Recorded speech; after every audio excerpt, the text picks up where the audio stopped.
Elle recula, le cœur battant. Qu'est-ce que c'est que ça? Murmura-t-elle. Un craquement sur le plancher. L'air devint glacial. Elle se retourna lentement. Richard était là. Calme. Insondable. Un sourire froid aux lèvres. Tu as trouvé quelque chose d'intéressant? Derrière elle, l'écran affichait toujours l'autre Fabiola, prisonnière, en larmes. Deux femmes. Un seul visage. Une seule vérité. Qu'est-ce que tu m'as fait? Souffle-t-elle. Il s'approche, son regard sombre. Tu n'étais pas censé te souvenir. Reste jusqu'à la fin, car dans cette histoire, même les souvenirs peuvent tuer. Fabiola menait une vie de rêve ou du moins, c'est ce que tout le monde croyait. Son mari, Richard, incarnait l'homme idéal. Grand, sûr de lui, intelligent, et surtout, d'une gentillesse rare. Il la comblait de cadeaux spontanés, de week-ends romantiques, et de longues soirées de vin et de conversations profondes. Leur histoire d'amour ressemblait à un conte de fées, enveloppé de rubans dorés de bonheur. Mais comme dans tous les contes, il y avait une règle sombre. Ne touche jamais à mon téléphone, Fabiola. Jamais. Il l'avait dit en souriant, pendant leur lune de miel à l'île Maurice, comme s'il s'agissait d'un trait de caractère amusant. À l'époque, Fabiola avait ri. D'accord, monsieur l'agent secret. Ton téléphone est interdit, j'ai compris. Mais au fil des mois, cette règle lui pesa de plus en plus. Pourquoi une telle obsession pour un simple téléphone? Ce n'était pas juste qu'il le protégeait, Richard en devenait obsédé. Il l'emmenait partout, même aux toilettes. Un jour, Fabiola plaisanta. Tu veux épouser ton téléphone à la place de moi? Richard se contenta de lui embrasser le front, puis changea de sujet. Chaque nuit, il glissait son téléphone sous l'oreiller comme un enfant cachant des bonbons. Même endormi, sa main reposait toujours à proximité. Un soir, Fabiola osa demander. Pourquoi tu ne me fais pas confiance avec ton téléphone? Tu sais tout de moi. Il planta dans les siens ce regard intense qui la faisait toujours vaciller. Ce n'est pas une question de confiance, mon amour. Il y a des choses qu'il vaut mieux ne jamais toucher. Pour ton propre bien. Cette réponse resta en elle comme une écharde. Elle tenta d'oublier, jusqu'à ce que les bizarreries commencent. Richard verrouillait la porte de la salle de bain lorsqu'il passait des appels. Son ton changeait, doux avec elle, brusque et secret lorsqu'il parlait seul. Parfois, elle le surprenait à l'observer non pas avec tendresse, mais comme un scientifique étudiant un sujet. Un jour, elle demanda, mi-sérieuse, « Tu m'analyses ou quoi ?» Il sourit. « J'aime juste te regarder. » Mais ce sourire lui glaça le sang. Un matin pluvieux, Richard partit précipitamment pour un rendez-vous. Dans sa hâte, il laissa son téléphone branché, seul, vulnérable.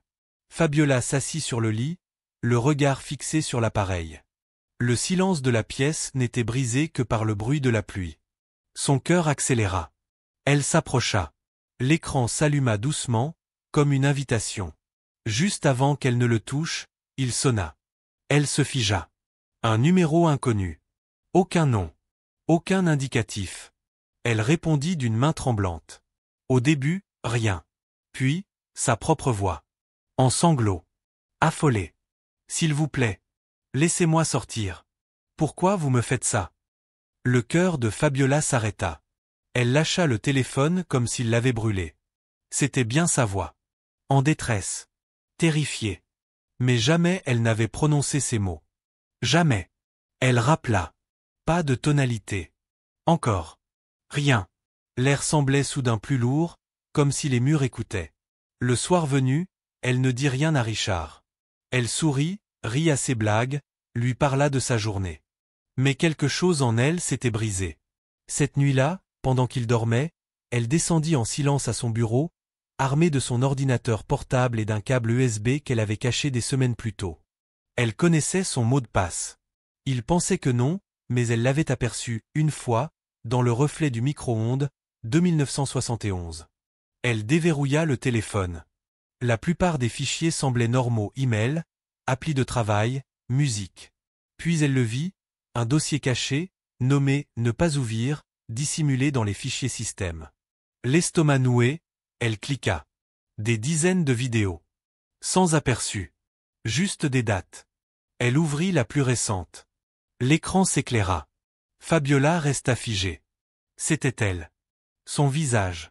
En pleurs, maquillage coulé, cheveux en bataille.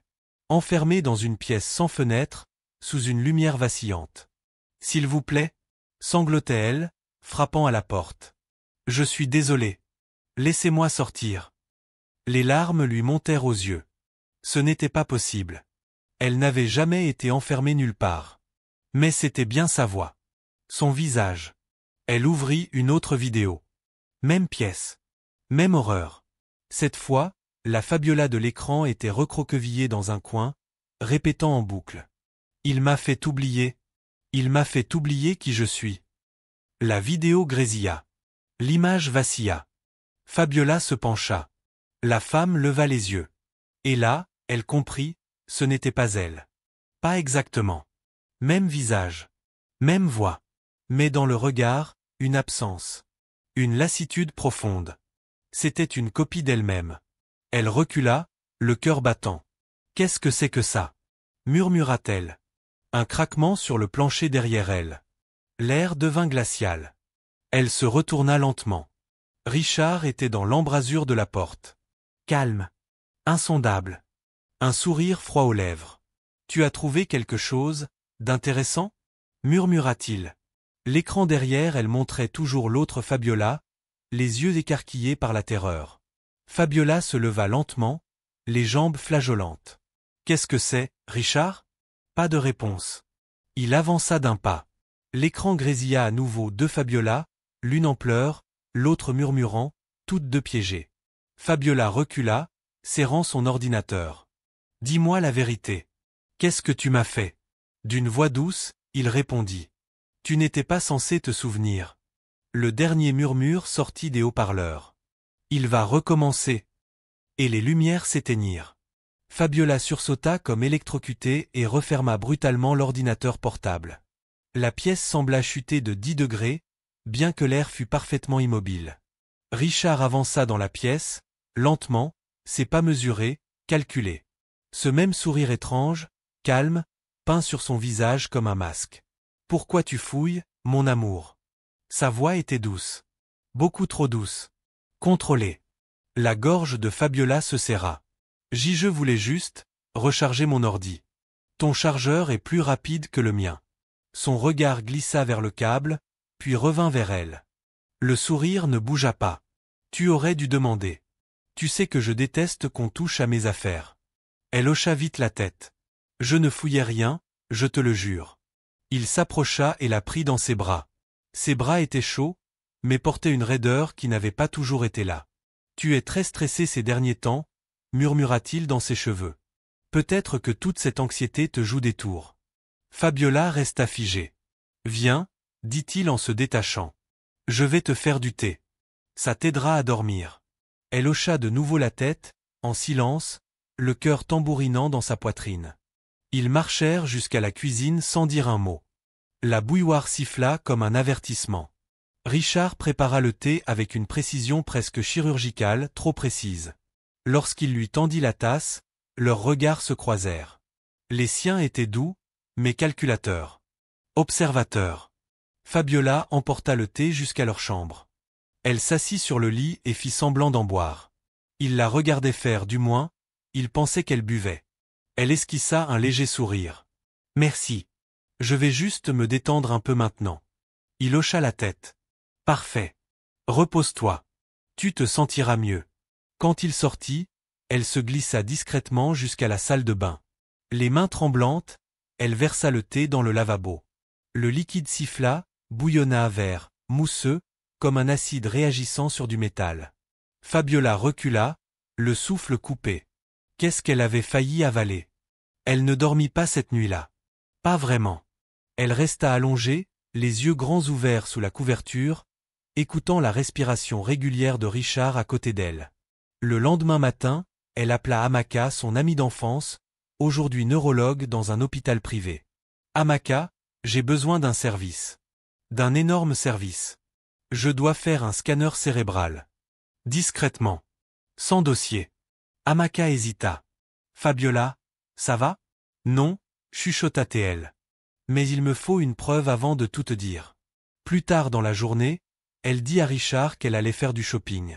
En réalité, elle retrouva Amaka par l'entrée arrière de l'hôpital. À l'intérieur, Fabiola resta immobile pendant que les machines bourdonnaient et l'analysaient. 1 heure plus tard, Amaka comparait 2 scanners, celui de 2 ans plus tôt et celui d'aujourd'hui. Son visage était livide. Fabiola, ces résultats ne correspondent pas. Que veux-tu dire? Demanda Fabiola, à peine audible. La structure, l'activité neurologique, ça ne colle pas. Ce n'est pas naturel. Quelqu'un a modifié ton cerveau. Ton hippocampe, le centre de la mémoire, présente des lacunes artificielles. Comme si on avait effacé des choses. Fabiola sentit ses jambes se dérober. Quelqu'un pourrait simuler ça? Non. C'est réel. Mais, c'est comme si des parties de ton esprit avaient été désactivées. La pièce se mit à tourner. Elle quitta l'hôpital le cœur au bord des lèvres. Si les scans disaient vrai, qui était-elle réellement?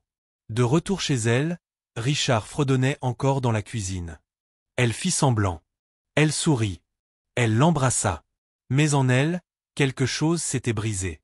Cette nuit-là, elle revérifia le numéro étrange qu'il avait appelé. Celui où elle avait entendu sa propre voix crier. Elle utilisa un programme de localisation recommandé par Amaka. C'était risqué, mais elle n'avait plus le choix. La localisation s'afficha, un entrepôt, à la périphérie de la ville. Un vieux bâtiment de stockage. Abandonné depuis des années. Le sang de Fabiola se glaça. La nuit suivante, elle s'y rendit. Son cœur battait à chaque tournant. Amaka l'attendait dans la voiture, au cas où. « Je reviens dans 10 minutes, dit Fabiola. Tu ne devrais pas y aller seule. Il le faut. Si quelque chose est là-bas, c'est à moi de le voir. Elle entra dans l'entrepôt avec une lampe torche. L'air était chargé de poussière et de moisissure. Elle appela doucement. Il y a quelqu'un? Pas de réponse. Juste le grincement du métal et le chant lointain des insectes. Elle s'enfonça dans l'ombre. Un faible gémissement l'arrêta. Elle se retourna. Là, sous une ampoule suspendue, une silhouette attachée à un lit d'hôpital rouillé. Une femme. Fabiola courut. Les poignets de la femme étaient meurtris. Ses cheveux collés, son visage pâle. Quand elle se tourna, Fabiola laissa tomber sa lampe. C'était elle. Même visage. Même voix. Mais cette femme semblait brisée. Vidée. Qui es-tu? Demanda Fabiola, tremblante. La femme cligna lentement des yeux, les lèvres tremblantes. C'est toi le clone, dit-elle doucement. Je suis la vraie Fabiola. Fabiola recula. Non, non, c'est impossible. C'est moi. La femme sanglota. Il t'a créé, pour me remplacer. Il a effacé ta mémoire. Programmé ta tête avec la mienne. Tu es moi. Mais, pas moi. La tête de Fabiola bourdonnait. S'il te plaît, murmura la femme. Il ne doit pas savoir que tu m'as trouvé. S'il le découvre, il nous tuera toutes les deux. Ou pire. Les larmes montèrent aux yeux de Fabiola. Comment je sais que tu ne mens pas? Regarde ton épaule gauche. Il y a une cicatrice. Une puce. Il la vérifie pendant ton sommeil. Fabiola recula en titubant et tira sur son haut. Une petite cicatrice. Elle ne l'avait jamais remarquée. Avant qu'elle ne puisse dire un mot, des phares traversèrent les fissures du hangar. Puis, une voix profonde, trop familière, résonna dans la nuit. Fabiola! Où es-tu? C'était Richard. Le cœur de Fabiola manqua un battement. Puis elle entendit un cri perçant, celui d'Amaka. La femme attachée au lit paniqua. Cache-toi! Vite! S'il nous voit ensemble, il détruira tout. Fabiola recula dans l'ombre, chaque respiration déchirant sa poitrine. Les pas de Richard se rapprochaient. Lourds. Lents. Elle regarda la femme. Puis vers la porte. Et là, elle le vit. Richard. Tenant un couteau dégoulinant de sang. Les mains de Fabiola tremblaient tandis qu'elle traînait la femme affaiblie, son double parfait, hors de l'entrepôt. Chaque grincement du plancher résonnait comme un hurlement. La voix de Richard résonnait encore dans sa tête, telle une menace suspendue dans le noir. Fabiola! Où es-tu? Elle ne répondit pas. Ne se retourna pas. Amaka surgit de la voiture, les yeux écarquillés. Qu'est-ce que qui est-ce? Moi? Halta Fabiola. C'est moi. Non, murmura la femme affaiblie. C'est moi, Fabiola. Amaka resta figée, ne sachant plus qui de ces deux femmes était réellement son amie. Elles roulèrent en silence jusqu'à une vieille maison abandonnée, autrefois squattée par un cousin d'Amaka. Une maison de boue poussiéreuse, au fond des bois. Cachée. Sécurisée. Elles allongèrent la vraie Fabiola sur un matelas. Elle toussait violemment. Ses poignets étaient rouges, marqués par les cordes. Ses yeux reflétaient à la fois la douleur et la détermination. La Fabiola clone s'assit dans un coin, les bras croisés fermement. Raconte-moi tout. Maintenant. La vraie Fabiola soupira. Richard voulait utiliser un rituel. Mais après que j'ai découvert la vérité, il ne pouvait plus m'utiliser. Le rituel a échoué. La Fabiola clone écoutait, le souffle court. Ensuite, je me suis réveillé dans cet entrepôt. Et toi, tu vivais ma vie. La gorge de Fabiola se serra. Donc je suis pas réel? Tu le es, répondit doucement la femme. Mais tu as été créé pour obéir. Pour l'aimer. Tu es la Fabiola programmée. Mais ton âme, elle, est réelle. Sinon, tu ne serais pas là aujourd'hui. La Fabiola clone se leva, fit les 100 pas. Son esprit bouillonnait. Alors, tous mes souvenirs sont faux? Non. Beaucoup sont vrais. Mais modifiés. Coupés. Réécrits. Mais si tu luttes, ils reviennent. Et ils revinrent. Flash. Le jour du mariage, Richard lui murmurant quelque chose à l'oreille. Flash. Une seringue. Une pièce blanche et brillante. Flash. Elle-même, criant devant un miroir, « Je ne suis pas elle. Je ne suis pas elle. » Fabiola tomba à genoux. Amaka s'agenouilla à ses côtés. « On va régler ça, d'accord? Tu n'es pas seul. » Mais le temps jouait contre elle. Richard observait déjà. Il avait implanté un traceur des années plus tôt dans l'épaule de la Fabiola clone. Cette nuit-là, il revint. Silencieusement. Rapidement. Au matin, la vraie Fabiola avait disparu. Une vitre brisée. Une trace de sang au sol. Une seule note. Rends-toi. Ou je la tuerai définitivement. Et tout ce que tu crois être, disparaîtra. Fabiola serra le papier entre ses doigts, les poings crispés. Il va lui effacer la mémoire. Ou pire. Amaka posa une main sur son épaule. Alors, qu'est-ce qu'on fait? Fabiola se leva. On le piège. Elles contactèrent le camp, un ami geek d'Amaka. Il apporta des caméras cachées, un drone, un enregistreur vocal portatif. Elles choisirent une vieille maison délabrée près de la rivière. Fabiola envoya un message à Richard. « Je viens. Seul. Ne lui fais pas de mal. » La réponse fut immédiate. « Bonne fille. Je savais que tu reviendrais à la maison. Qu'on termine enfin ce rituel. » Ce soir-là, Fabiola entra dans la maison piégée. Son cœur battait à tout rompre à chaque pas. Richard était déjà là. Il souriait, une arme à la main. « Mon chef-d'œuvre. Tu as été vilaine. Je veux la voir, dit-elle calmement. Tu la verras. Mais d'abord, je dois te réinitialiser. Il pointa l'arme sur elle. Tu crois être réel? Ricana-t-il. Tu n'es que du code. De la chair. Elle fit un pas en avant. Et pourtant, j'ai refusé ton thé empoisonné. J'ai retrouvé l'autre moi. Je t'ai combattu. Le regard de Richard se crispa. Tu n'es pas censé te battre. Je t'ai créé pour m'obéir. Ou tu veux finir comme elle? Je ne t'appartiens pas, dit-elle, ferme. Il leva le bras. Et soudain, une silhouette surgit derrière lui. La vraie Fabiola. Une seringue à la main. Elle la planta dans son cou. C'est ce que tu m'as injecté, tu te souviens? Richard halta, son corps convulsa. Il lâcha l'arme, les mains agrippant son cou. Qu'est-ce que tu m'as fait? Des gyrophares rouges illuminèrent la pièce. La police fit irruption en quelques secondes, arme en main, menottant Richard alors qu'il s'effondrait, encore secoué. Le sédatif faisait effet. Il survivrait mais derrière les barreaux. Et lentement, les vrais souvenirs de la Fabiola clone commencèrent à revenir. Elle se souvint de son vrai prénom, Esther. Quelques semaines plus tard, Fabiola était assise dans une chambre d'hôpital blanche. Des tests ADN à la main. Les larmes aux yeux. Amaka entra. « Ça va ?» Fabiola sourit. « Je suis réelle. Dans tout ce qui compte. De l'autre côté du couloir, la vraie Fabiola tenait un passeport et une valise. Elle semblait différente. Plus forte. Plus présente.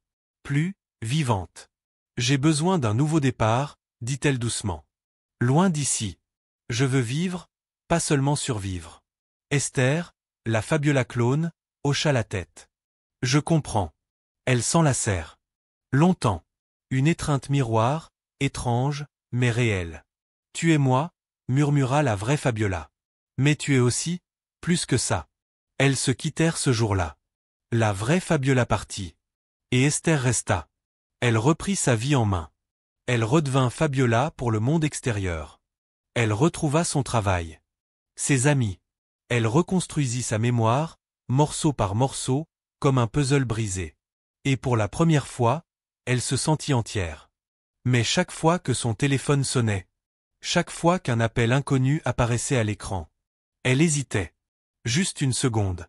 Parce qu'au fond d'elle, une voix murmurait encore. Tu n'étais pas censé te souvenir.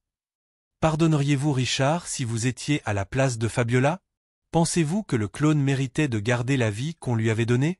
Si deux versions de vous existaient, qui devrait avoir le droit de vivre votre vie? Et vous, qu'auriez-vous fait à la place de Fabiola? Laissez un commentaire ci-dessous et parlons-en. Merci d'avoir regardé la vidéo jusqu'au bout. N'oubliez pas de commenter, liker et partager si l'histoire vous a touché. À très vite pour une nouvelle histoire.